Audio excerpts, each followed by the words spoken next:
Olá, irmãos, estamos aqui para mais uma devocional, agora no Salmo de número 26. Nosso título é Apelo de um Pecador Inocente. Fica perguntas, interrogações e exclamações, como assim apelo de um pecador inocente? O nosso versículo base está lá no versículo 11 deste Salmo 26. Ando na minha integridade, livra-me e tem compaixão de mim. A vida de Davi, como a de todos nós, é cheia de altos e baixos no que diz respeito à nossa retidão. Nós não vivemos todo o tempo em pecado, assim como Davi não vivia, mas também não vivemos todo o tempo em retidão. Nossa vida é cheia de altos e baixos. Assim, às vezes, as acusações que Davi sofria eram justas, faziam sentido, e às vezes não eram justas. No Salmo em questão aqui, o Salmo número 26, provavelmente ele estava sendo acusado de algo injustamente. E eu digo injustamente porque Davi, uma das virtudes que ele tinha, era de ser justo para consigo mesmo, de reconhecer, de perceber o seu erro, a ponto dele não somente aceitar, mas acatar com humildade as exortações, as advertências que recebia e mesmo disciplinas que vinham sobre ele quando ele estava errado. Então ele era uma pessoa razoável, coerente com a sua própria vida. Nos versos 1 a 3 desse salmo, ele clama por justiça e se defende perante Deus, defende a sua integridade, se expõe a ser examinado e provado de um modo íntimo. Sonda meu coração e os pensamentos, diz ele num desses versos. Essas palavras não indicam que ele possuía uma conduta totalmente perfeita e inocente, de modo nenhum.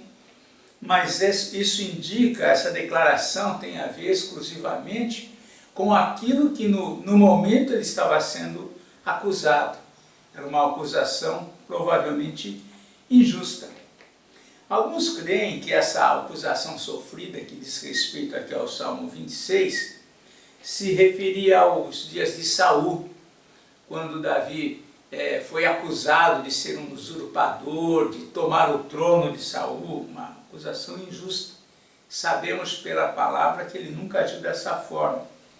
Outros atribuem essa ocasião aos dias de Absalão, quando ele acusava Davi de não cuidar devidamente das causas do povo. E até ele querendo ganhar ou conquistar o coração do povo, ele dizia que ele iria tratar dessas coisas. Então, ou os dias de Saul, ou nos dias de Absalão, é o que alguns pensam. Provavelmente, perante os homens, a defesa de Davi ficaria comprometida, porque os homens não julgam as coisas com retidão. Nós somos falhos, nós somos tendenciosos, nós somos injustos, nós avaliamos a situação de acordo com o coração, de acordo com a pessoa que está aí na questão. É assim que nós avaliamos e julgamos muitas coisas. Mas através deste salmo, nós vemos que Davi abre o coração perante Deus, perante o justo juiz. É diante de Deus que ele abre o coração e ele revida essas acusações, declarando-se justo e zeloso, inclusive, da sua integridade. Lá nos versos 4 e 5 do Salmo, ele defende a sua integridade. Claro que há situações que, além da nossa própria consciência, Deus é o único a quem nós podemos recorrer. Em situações que nós não temos como nos defender, não temos como provar alguma coisa diferente, nós temos que nos render à nossa própria consciência e procurar socorro em Deus. E nessa questão de procurar socorro em Deus, Davi é campeão. Constantemente nós vemos ele buscando socorro, buscando ajuda do Senhor, ele recorrendo a Deus. É constante a gente ver isso. Nos versos 7 e 8 deste salmo, ele insiste em declarar-se inocente, dizendo: lavo as mãos na inocência. Mais uma vez lembrando que isso diz respeito exclusivamente à situação que ele estava sendo acusado e não o todo da vida dele. Em meio a toda essa situação vivida por ele, perante os homens, uma situação que nós desconhecemos exatamente qual era, mas nós vemos que ela incomodava Davi. E nesse contexto, nessa situação, Davi só restava a ele e ele de fato procurava descansar o coração em Deus.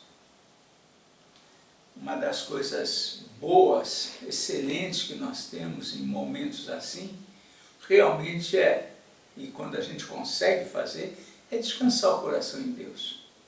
Muitos se deixam dominar pela ansiedade, pelo desespero da injustiça, se perdem o controle por conta disso, mas Davi, ele procurava descansar o coração em Deus, mesmo sendo acusado ali, quando ele era inocente no contexto. É digno de nota ainda a gente perceber que, apesar de ser inocente quanto à situação, o seu descanso ele encontrava tão somente na justiça de Deus, não nos homens. E mesmo sem culpa, ele clama pela compaixão de Deus para com ele. Ele não tinha culpa dentro desse contexto, mas ele clama por compaixão. E nesse clamor ele se sente seguro, né? As palavras do verso 12, por exemplo, ele diz: o meu pé está firme em terreno plano. Ou seja, ele encontrava descanso nisto. Acusado, acusações injustas, mas ele encontrava em Deus o descanso que ele precisava. O meu pé está firme em terreno plano. E é assim que ele encerra o salmo, né? Finalmente, a despeito das acusações que podem vir ocorrer para conosco, podemos vir a sofrer, nada como nós também temos o pé firme em terreno plano, no campo da nossa consciência, no campo do nosso viver com Deus. Que Deus nos ajude, né, em tudo isso. Vemos aqui no apelo que Davi, como um apelo de um pecador inocente. Era pecador, mas nesse particular ele era inocente. Que Deus nos ajude também a vivermos dessa forma. Deus os abençoe.